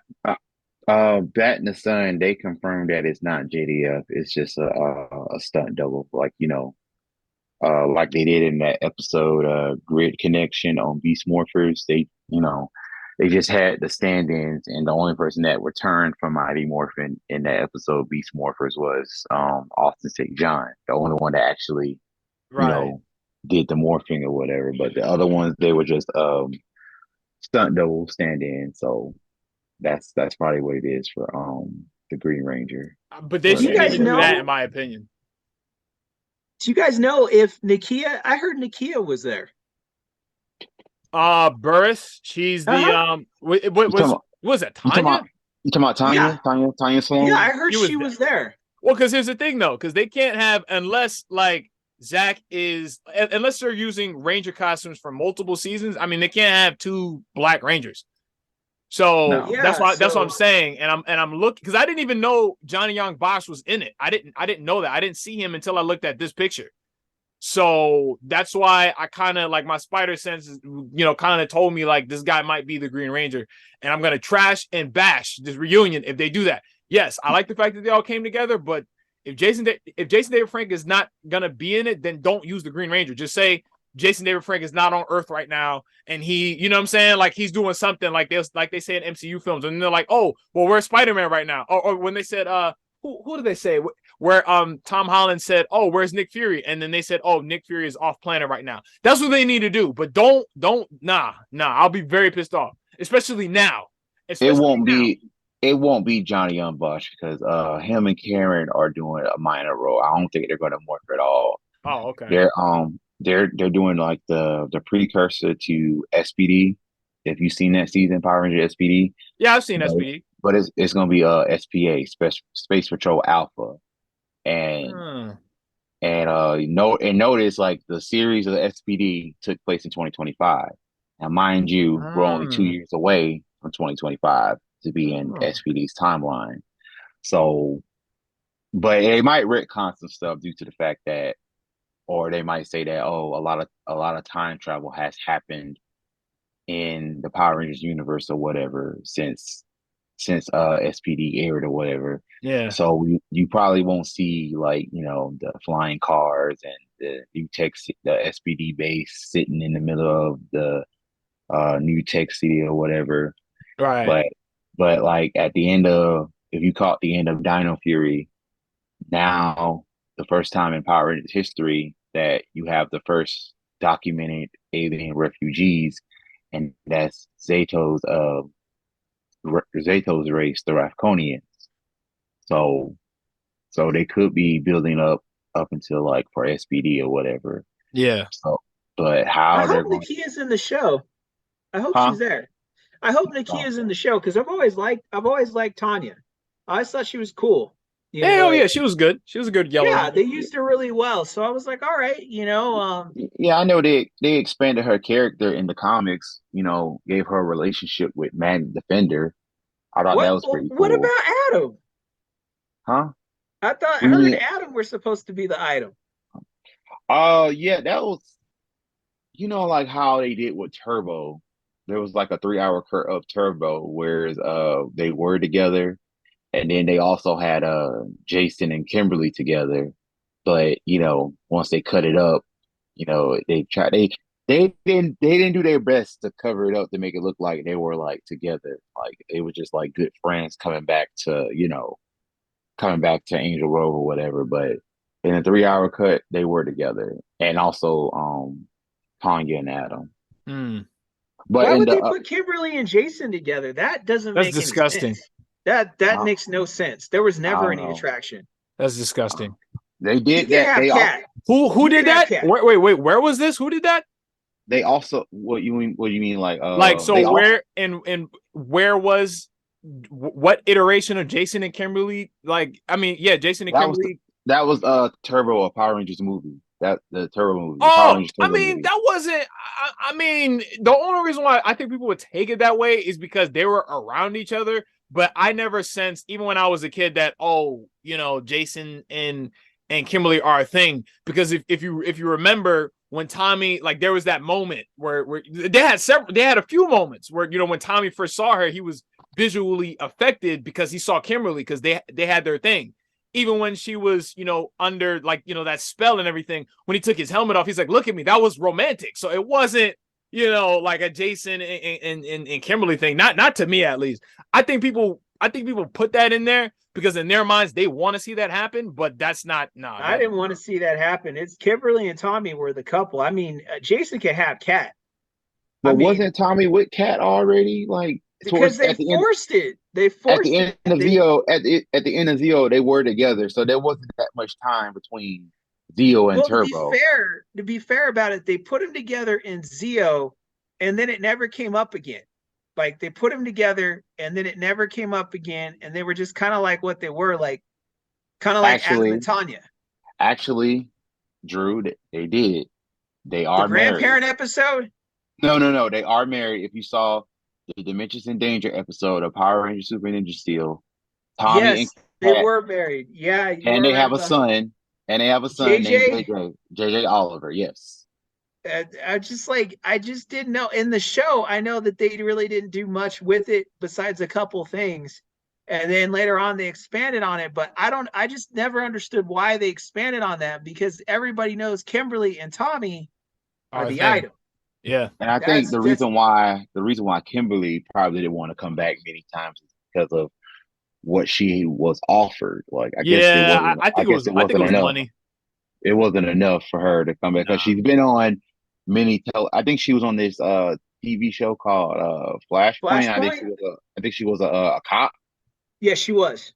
Okay, yeah, because I think she was making money on that television show, and then to come back for just for one episode to be flown out to New Zealand for like what 2 days of shooting, I believe. No, 2 to 3 days of shooting, I believe. Mm. So Oh, because okay. that's why most folks didn't show back up for the Super Mega Force reunion, the Legendary Battle. Well, actually, Saban them they invited folks and then they rescinded the offer to many people. So of course they had to bring JDF back and then and others, but it was like so last minute. And Hmm. then yeah, and they flew them out. And Austin State John said, they was gonna fly us out. They was gonna pay us peanuts or whatever. It was basically a plane ticket there and back. That was mean. That was their pay basically, and Damn. whatever change that they got from actually filming, that was it.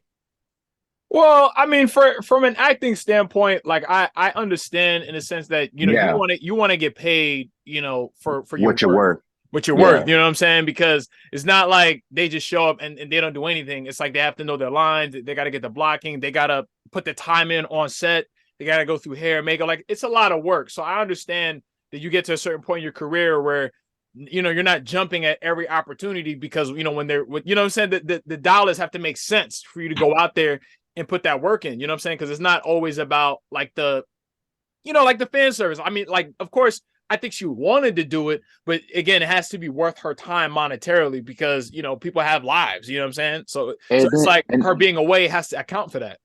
and then for what I don't understand is that they said that the reason why they moved the show, filming it to New Zealand is to save on money. Like, how is that? How is that like? How does that make sense? If To save on money. Yeah, to save on money to move the show out of the country, film there, I like I to will film in I New will well, Zealand. well I will say this is a possibility. I don't know. Like I've never been on like that side of production. Because I'm an actor, so I don't have to really deal with those things. But I can only surmise that, like, all right, so when you shoot, let's say in the city, so let's say if you're in New York and you want to shoot something out in the city, like you gotta pay for that. And then like to get like the permits to shoot on location and to rent spots out and to do things publicly, like Yes. it costs a lot of money. So let's say if they were to want to do it in Los Angeles, and mind you, from in retrospect, I think Saban was really cheap. So any corners he Yeah, could he cut, was. he would do that Oh, because he didn't Saban's the even king of want it. cheap. Yeah, he didn't even want it to be a union production. He didn't want it to be a SAG production. So that just goes to show that like he was pretty cheap. So again, if someone told him you could save X amount of dollars by shooting it out in New Zealand. So let's say if they're like, yeah, so shooting permits are this much cheaper. He's just gonna pack it up and go down there. So I mean, I can. That's my guess. That's my slightly educated guess. You I know can that tell you guess. exactly what happened, because I worked in the production side of films, Mm-hmm. when I wasn't doing special effects. And that's exactly, Saban was cheap and he just didn't any dollar. That's why the Green Ranger didn't continue, because he was too Mm. cheap to pay for more footage. He only paid Yeah. for it for a certain part. And then he's like, all right, we could do it to this part. And then we could pay for that other footage that's even cheaper of that White Ranger looking character from the next show over. Yep. And then we could just slice it in there because the Thunder Zords are already there. So we just go in and we slide into the next show. That's Yeah. because it Mhm. was cheaper. Even though the Green Ranger was the main focal like thing that people were coming to see, he wouldn't even risk that just because he was so cheap. Right. That's true. Yeah, because the only reason why they were able to bring the Green Ranger back was because they were paying Japan to shoot scenes. So they Yes. shot all like the talking and action scenes in costume in Japan. And that was cool Yes. too. Honestly, I think that was pretty cool. But we He got could the have White paid Ranger, for it. so that's not that bad. Yeah. Well, I mean, and we were cool with the White Ranger, but there's something special about the green. Oh, absolutely. Yeah. Oh, yeah, for sure. It's like all hands down. And not to mention, did you guys feel as the seasons went on, as him as the White Ranger, they kind of, because Jason David Frank kind of told me, I was like, yeah, they kind of toned me down. They wouldn't let me be as violent of a fighter as I was when you guys first saw me. In season 3, Mm-hmm. like after well, I mean, because I'll say maybe they probably toned down the fight scenes, but I will say that like he really, really became the leader, and the show really became about him once he became the White Ranger. So I think, but honestly, no, there were some really cool fight scenes Yeah, as Where were Tammie they? outside of the suit. So I mean, maybe they toned certain things down, but I will say that the fight scenes got a bit cooler again when he became the White Ranger. and they talked about Tony when he talked about it. He was like also saying like his dress, like because he's like as Green Ranger, I had like t-shirts, the Tabi boots, the Ninja Tabi boots, Mm-hmm. the pants, and then like I wore them for a little bit as the White Ranger, but then they had me wear more fashion fit clothes. I wasn't wearing the Doc Martens or the Tabi boots. I was wearing like the little short work boots and Uh-huh. the plaid kind of look and Yeah. the more, Right, the classic how Tommy would I look, say like it? how he came in. Yeah, and that's when I was kind of like, I was like, I like the classic Tommy look. I like the lone warrior. I like if you need him, he'll be there. I kind of like that setup better for him than what they kind of ended up doing, because I felt like it kind of was shortening his character a little bit. Right. You know, he wasn't, because then when you get into the other shows, he's interested in car racing. He's interested in science. Tommy's whole thing was he was interested in being the greatest martial artist on this planet when he first showed up in the show. That was what he was about. He was about being a warrior. And I felt like they were just taking that away from him. And I felt like that kind of just toned him down. But then when they had the reunion shows, it seemed like he was getting some of that back a little bit. He was still in tune with that. And I thought that was cool, because I think that that's the most important thing of his character. But that's me. But I just think that as a martial artist, like that's the main thing I always look for, like the warrior, the journey. I look for that. And when you have that and then you try to snatch that away, now he's a race car driver. You know, it's like, what the heck is this? You know, and he's dressing kind of yuppie. You know, he's got like that red shirt on, you know, and the yuppie jeans and the work boots that look kind of yuppie. You know, I was like, that's not him. Right. Now let me ask you guys something. If you can, now you can give me your definitive favorite moments of Tommy Oliver. Let's say if you can't think of one, you can give me maybe a couple that come to mind. If you can't give one, I give you one right now. Okay, I give you one right now. It was the last ride of the Green Ranger, and his powers were being sucked out by Goldar and Turpentine. And when he was out there, his powers were gone. Goldar was stalking him, showing him how much of a hero he used to be and everything. When he jumped out of that bush area and let Goldar have it, that was the greatest Green Ranger moment. And then he went and destroyed those Dark Rangers and put a stop to Zed's plan, all in the same episode with no powers. None. That tells you how bad he really is. I hear that. He was able to do it with no powers. Yeah, I think I mentioned that in my in the vlog. You know, that was one of my favorite moments of his. Absolutely. And they had the song going, the Go Green Ranger song, and it was just prime. He stepped all over Goldar. Randy? Mine is a little bit more recent, like his very last appearance in the live action show. And that was when he kept going from his Ranger form, you know, from each Ranger form with the Master Morpher fighting his robot clone. Like that was pretty cool. That's a good one. And that's what also brought folks back. Like certain folks who stopped watching it. And when that clip got online, everybody was asking me like, when did Tommy can do this or whatever? I was like, go and watch the episode, you will find out.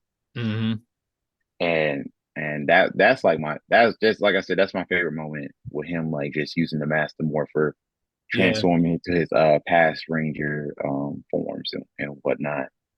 And I did enjoy also the Soul of the Dragon graphic novel, his epilogue story, basically. Me. So all right, so Drew, you stole mine. So now I gotta think of another one. I'll say all right, so there's a handful of moments that I go back and I watch to kind of help me with stuff. So, and I mentioned it in my video and I'll mention it again. One of them is I don't know why I always forget the episode name, but it's the series of Arrowhead episodes in Zeo. And then and in the very beginning of the episode when he has a nightmare and the Zeo Megazord gets destroyed, and then he hears the Indian, shaman guy tell him, focus on your journey, not your destination. That's like, again, like one of my favorite moments, because one, when you wake up in the middle of the night or some shit and you see some wild shit in your sleep, so that just tells me Tommy Oliver's got, bad dreams too. So then I'll be fine, because if he got it and he can deal with it, I can have him and I can deal with shit. So that's one of them. Let me see another one. Oh man, I'm trying to. It's so hard to. All right. So I'll say another one. when in the Mighty Morphin Power Rangers movie, when he says, when they're standing over Zordon just before they bring him back. All right, so one of them I like when he's overlooking what was the place when they were on Phaedos, and then this is after they get the Ninjetti powers, and then he's overlooking like that big space of land, and then the camera, the camera moves in on him, and then he's just tightening his you know what I'm saying, and then he's just tightening his gauntlet. And then he says it's time, and then that's when the music cuts in. That's my second favorite moment. I was gonna say another one. The whole fighting spirit episode in Dino Thunder. That whole episode. That was cool. Yes, like to me, that was like one of the definitive episodes of Tommy Oliver, because when I was a kid and I watched that, because he fights Zeo Ranger 5, he fights the White Ranger, the Green Ranger, and he's not. And when they say to him, he was like, "Yo, you weren't fighting us. You were fighting for your will to live." You know? Yeah, and he was, because he was in that coma kind of a situation. Yeah. And when he says at the very end, when he's talking to I guess the little kid's name was Fred in the movie. And when they tell him, they say he says I think it was Kimberly or Aisha. I think Aisha says, "Oh, you'd make a pretty good ranger one of these days." And then Tommy says I think he says either before or after, he says anything is possible. Because like, you really think so? He says anything is possible. Because again, like that to me, it's like, you know, when let's say in animes, when like they're having a hard time and have a flashback moment, like when Jason David Frank says that, when Tommy Oliver says that, I have flashbacks when he says anything is possible, because that's such a powerful freaking sentence. That's like one of the best things you could ever say to yourself, is anything is possible. And I didn't hear that from my parents. I didn't hear that from my friends. I didn't hear that from my family. I heard that from him. And I carried that with me my whole entire life. So I think those are, you know, the moments that really, you know, again, like I think are his best moments, you know, in addition to, again, all the action scenes and all the fight scenes. But it's about like, what can you take from that and apply to your life to help you, you know, have that same type of strength. No, absolutely. And of course, I loved it. Tommy and Kimberly moments. Okay, now this is a photo of Jason David Frank and Jason Faunt, and it is signed by both of them. And Jason David Frank signed in green. The font signed in black. And I had this frame custom made. So it's a gold border for the Green Ranger gold shield. And red. And it's green for Green Ranger, and it's red and white on the inside for Jason Faunt and Time Force. Must be nice, man. Must be nice. Met him multiple times. Like I said, I can't say the same. I've only been in the same room with him at New York Comic Con. That was about it. And I was just happy just to be there in the same environment as him. See, if you and I were hanging out back in the day, if we were just hanging out earlier, I would have taken you down to convention, but go up there and talk to him. Yeah, hey, listen, like if there's any way, again, you know, we could all get together, you know, to like a convention or something, you know, let's make it happen somehow. So if they're doing something in Atlanta, or they're doing something somewhere where we could all kind of, you know, come together, because I actually had a friend, and I may have told you about him, you know, Drew, but I had a friend named Michael Carnell who I met online, and he was a really big Austin St. John fan, and he passed away last year in January, but when we met online on Instagram, we had the longest debate of who was better between Tommy and Jason. And one thing that I liked about him was, again, we were able to maintain a mutual respect, even though, again, you know, we shared different opinions and stuff like that. And also, you know, to add on to what you said about the Tommy and Kimberly scenes, again, the way that I function with girls, I take a page out of Tommy Oliver's book. So I learned a lot about girls, you know, from watching him. So, you know, to show those are good moments. No, absolutely. I understand that. And if you've ever seen any pictures of my wife, she has the same hair color as Amy Jo. Oh, okay. So she's, except she was into horses. So she wasn't into gymnastics. She was into horses. So she was she's a rancher girl, and ran for rodeo queen. Yeah. I think if you see my post today, because today's her birthday. Oh, happy. Well, if she's in the background somewhere, happy birthday. Or tell I said happy birthday. She hides for these because she doesn't want to be seen on camera. She's like, oh no. I hear that. But you'll see the picture of me and her, and you'll see her cowboy hat on in the picture. Cool. That's cool. That's cool. Yeah. But I just wanted to say, anytime people come on, my YouTube channel and stuff, it's never taken lightly on my behalf. And I want to say that I appreciate the two of you guys from coming on and sharing this moment where we can not only talk about the uncomfortable stuff, but we could also talk about Jason David Frank, Tommy Oliver, and remember him in a good way. And this was very cathartic for me because again, I don't have real life Power Ranger friends. So this is really cool when we get to talk and connect and chop it up, and we get to connect with one another on a very deep and profound level. And I think that's real cool. So appreciate y'all, man. No, absolutely. No problem. You got Power Rangers friends for life, buddy. Don't worry about it. My man.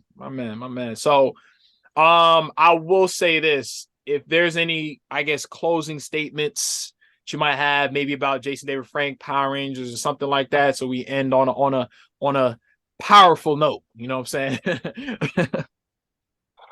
I've got some, but you first. You go ahead. No, you first. All right. So, Jason, we all miss you, and if there's something we could have done, I definitely would have did something to bring you back off that ledge. Yeah. And as far as the whole, as far as Power Rangers as a whole, I hope that older fans will inspire newer fans alike to keep fighting the fight if things like go wrong in your life, and if you feel that things will go not your way, or things to where you feel like you need to end it all or try to give up on everything, just just look to what Jason David Frank or any other Power Ranger actor, or the actual characters, because I don't mean to go off on topic, well, not off topic, but Wes is my favorite Power Ranger character. Time Force? Yeah. Oh, he waited till the end to say that. I didn't know that. Yeah. He inspired me to fight, against, predetermined fate and whatnot. And I still haven't had the pleasure to meet him yet, but I hope he's awesome. Yeah, I bet. But I hope that to meet him someday. But like I said before, like any Ranger fan, or if anybody is going through something, we are here for you to talk if you need any advice or anything like that. And that's all I have to say. Yeah. All right. Am I next? All right. I'm gonna play this. I'm with Drew right here, just Simon Morphin. Listen, I know he's going through some hard stuff. We're all gonna pray for him. He's getting through it, and we just want to save some more time. And we'll all be praying for you, okay, buddy? You'll be fine. Wow. I'm with Drew right here. That's Jason David Frank. That's the video he made for me. Wow. So I wanna just share that with you. And let me see. Mr. Jones, I don't know if you can see it good enough, but there I am with Jason Faunt, my son. Oh, I see. Yeah, I see. Man, super cool. He gave my son the Time Force helmet. I can't. I honestly, like, every time when he comes to Atlanta, I always doing something else, or I end up missing it. I hope that I'm able to meet him this year or whatever. I hope to meet him soon, because because life is too short. Like, I could have met. Because as far as Dimitri, I know you're a big Michael Jackson fan, and and it like tore me up like once he passed away. I got a quick story for both you guys about that when you're ready. Yeah. And then he was gonna have his This Is It concert in North Carolina while I was in the Marine Corps, and I was gonna get tickets or whatever, but then find out he passed, and it was just a bummer. And I'm really jealous of the ones who actually got to see him in concert. Yeah. If I can go back in time just to witness a concert of his, I would. Yeah, I hear that. I hear that for sure. For sure. You guys ready for it real quick? Oh, yeah, go Yeah, ahead. My first concert was the 1988 Michael Jackson World Tour. You told me that? I don't think you told I me did. that. Nah, yeah, I don't think we talked about that. Nah. Yeah, he came to the LA Forum because I'm from Southern California. My uncle actually did something for him, so he had some tickets for second row. Mm. And we went at the 1988 World Tour. And at that time, if you think 88, by 88, he had done everything you really like to hear, right? yeah. So Smooth Criminal, everything was in there by that point. So he did everything that you guys can think of. He did it bigger and better. And to this day, I've seen a lot of concerts. Michael was the most done out, entertaining, huger than life concert I had ever seen. And I sat next to, I'm going to age myself, but do you guys know who John Ritter is? Nah. He was in Three's Company. He was in the, and if you ever seen the movie Problem Child, he was the dad in Problem Child. Oh yeah, John. Yeah. He had a show on ABC before he was it like Simple Rules for Dating My Daughter, 8 Simple Rules for Dating My Teenage Daughter. Yeah. So I sat next to him. Magic Johnson was 4 rows behind me. Oh yeah. So, yeah, we had good seats. So that was something I'll never forget. But on Jason David Frank, what I want to add with that video is remember what he always said: the purpose, the passion, and then the financial. Profit. You always have to remember that we have to live by those rules because they are the correct rules of life. Yeah. And he lived by that rule. And you see how blessed he was in his life. Yeah. Financially, spiritually, he was truly blessed. He just married somebody messed up. Right. But outside of that, the dude's life was blessed. He got to do whatever he wanted to do. And to have ultimate freedom to be able to do what you want to do, run your own show, run your own business is the ultimate level of freedom. Absolutely. And if anyone could take something from that, please do, because this is a guy that lived in a trailer home with an outhouse with nothing. He and his brother with a whole lot of nothing and turned in a whole lot of something. Yeah. Coming from nowhere. Mm-hmm. The purpose, the passion, found a way. He loved martial arts, the purpose, the passion, found a way for the lessons to get paid for, found a way to get him to the next point, found a way to connect him to Chuck Norris, found a way to Brian and Rotman Studios, found a way to Saban Entertainment, found his way to Power Rangers, found his way to expanding his role, and then the rest took over. Yep. And for every Ranger fan, we're there for you, no matter what's going on. I reach out to you. If you reach out to me, heck, I'll even give you my personal number. If you guys want to talk to me, I don't know how much help I can be, but I want to be that help. I want to be that connection. I want to be there for you guys, especially as I go through healing from the chemotherapy for my multiple sclerosis and all this stuff like that. My body's a mess. I'm not feeling good. My whole world got turned upside down and everything and all that craziness. So I understand. So whatever you guys need from me or support I could show for you, I'm here. Appreciate that. No problem. And I'll just say, and I'll reiterate what I said in my vlog before, is that we all know what Jason David Frank stood for, and you talked about it. Randy talked about it. And it's on us as fans to carry that torch individually in our lives, because he was strong. And if you took pages out of his book, if you learned anything from him, then you owe it not only to him, but to yourself to just be strong, if you get what I'm saying. And, again, my biggest takeaway from him is anything is possible.